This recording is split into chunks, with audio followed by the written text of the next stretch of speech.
कोई भी चीज़ having mass या वेट एंड वॉल्यूम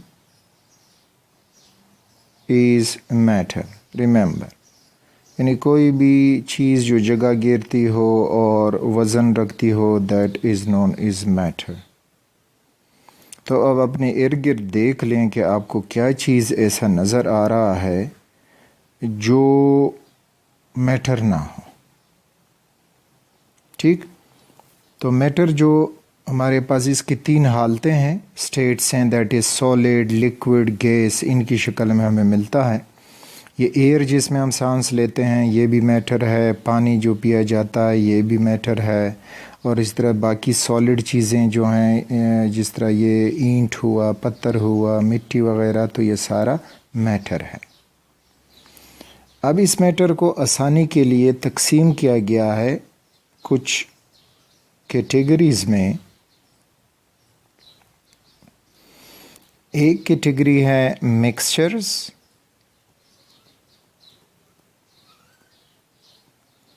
और दूसरी कैटेगरी है सब्सटेंसेस।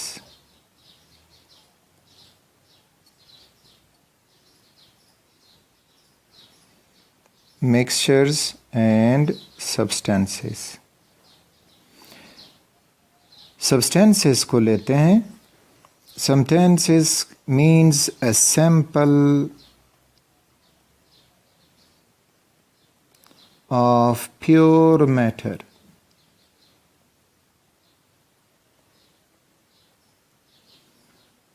प्योर मैटर का एक नमूना तो वो सब्सटेंस कहलाएगा। प्योर मैटर का मतलब कि made up of same particles, जो एक जैसे पार्टिकल से बना हो तो वो कहलाएगा pure matter and will be termed as substances. अब एक जैसे पार्टिकल्स का मतलब, फॉर एग्ज़ाम्पल, आप इस कंटेनर में ऑक्सीजन गैस डाल दें, हियर इज़ ऑक्सीजन,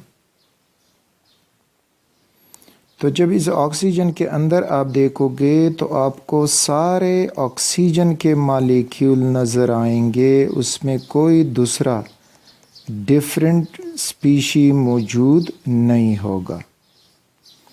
तो ऑक्सीजन हुआ ए प्योर सब्सटेंस। दूसरी तरफ आप एक कंटेनर में पानी देख लें, कंसीडर कर लें,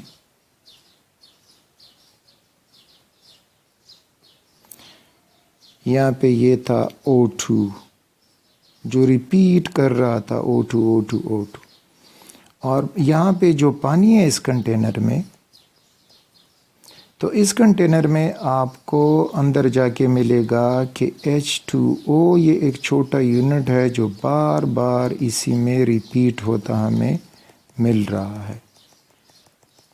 so this is a pure matter. ये भी एक प्योर मैटर हो गया है क्योंकि एक जैसे molecule H2O are repeating inside it. दूसरी तरफ आप अगर लोहे का एक सलाख ले लें, आयरन, अब इसमें जो पार्टिकल देखोगे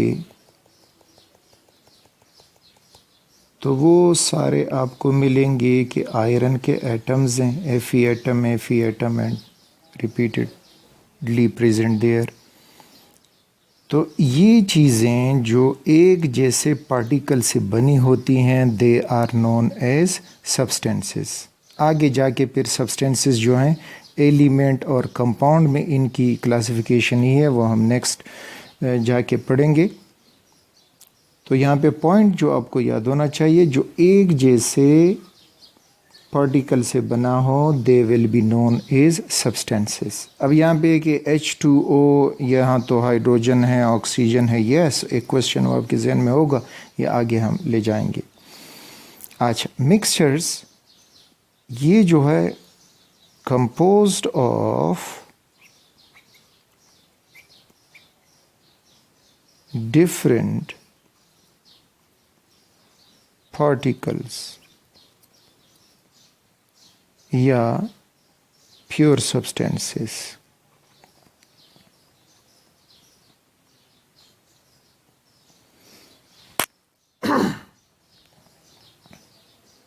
यानी इसमें डिफरेंट प्योर सब्सटेंसेस आपस में मिल जाती हैं तो वो बन जाता है मिक्सचर।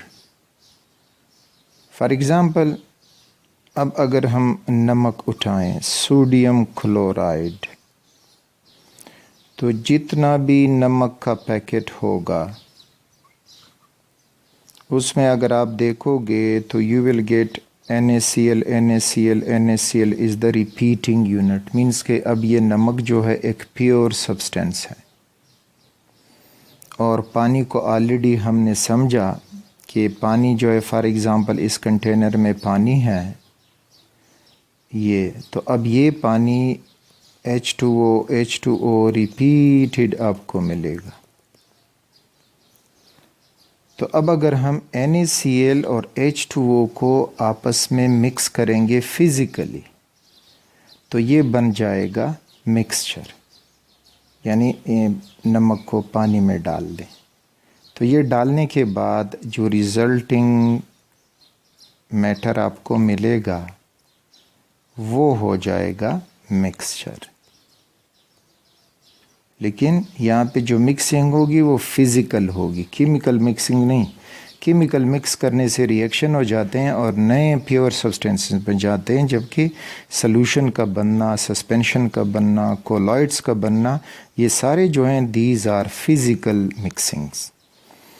ओके, तो ये था about the matter, mixture, substances. अब हम आगे सब्सटेंसेस को फर्दर करेंगे। उसमें एलिमेंट आएगा, कंपाउंड आएगा, फिर उसमें मॉलिक्यूल आएगा जो इसी चैप्टर से रिलेटेड हैं।